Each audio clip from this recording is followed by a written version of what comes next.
The amazing thing about this, the new Porsche Sport Turismo version of the Panamera, is how unugly it is. When the Panamera was first launched in 2010, it was apparently quite attractive to female sperm whales, but human beings weren't so keen on its whalish good looks. So in 2012, when Porsche announced that it was going to make a station wagon version of something already quite awkward, this didn't seem like a great idea. In fact, it seemed like mixing a pug with a Rottweiler. But they've done it.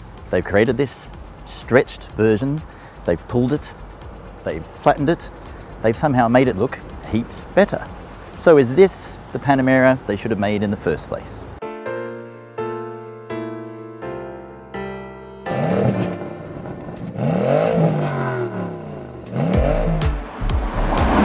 So, how did they manage to reverse the work of the ugly stick?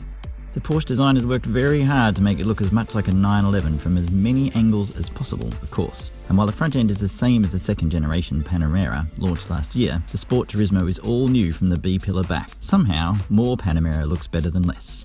Another interesting touch, sitting above what Porsche calls its new powerful shoulders, is the adaptive roof spoiler, which improves the car's aerodynamics by shifting its angle depending on the car's speed, and provides up to 50 kilograms more rear downforce. The clever spoiler only shifts into its maximum attack setting once the Panamera hits 170 kilometers an hour, which won't be a lot of use to buyers who don't live in Germany.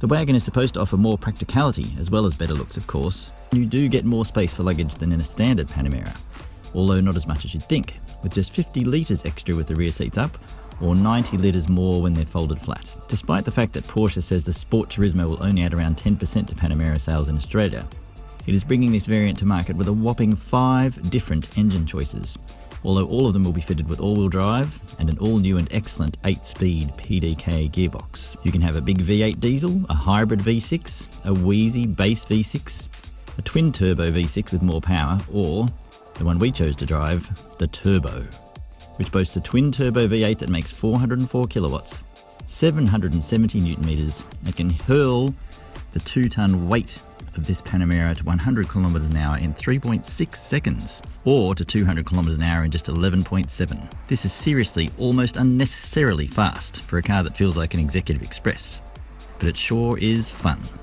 Somehow it also manages to get its bulk around corners in an entertaining and involving fashion, with steering that's not quite as good as its legendary cousin the 911, but definitely feels related. The Sport Turismo, particularly in turbo guise, truly is a whole lot of car, or station wagon.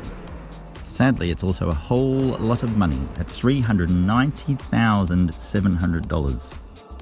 We've spent a couple of days in Canada with Porsche now, driving this attractive looking beast, particularly from the rear. And we've had Porsche telling us that this is not only a truly beautiful car, but a unique one. They say there's nothing like it in the luxury segment. I'm not so sure about either of those statements, but certainly the Audi RS6 Avant comes to mind. What they are right about though is that it is unique, because this is a Porsche. And no matter what you think of the looks, what you think of the idea of a Panamera, because it's a Porsche, you know it's going to be amazing to drive. And it is.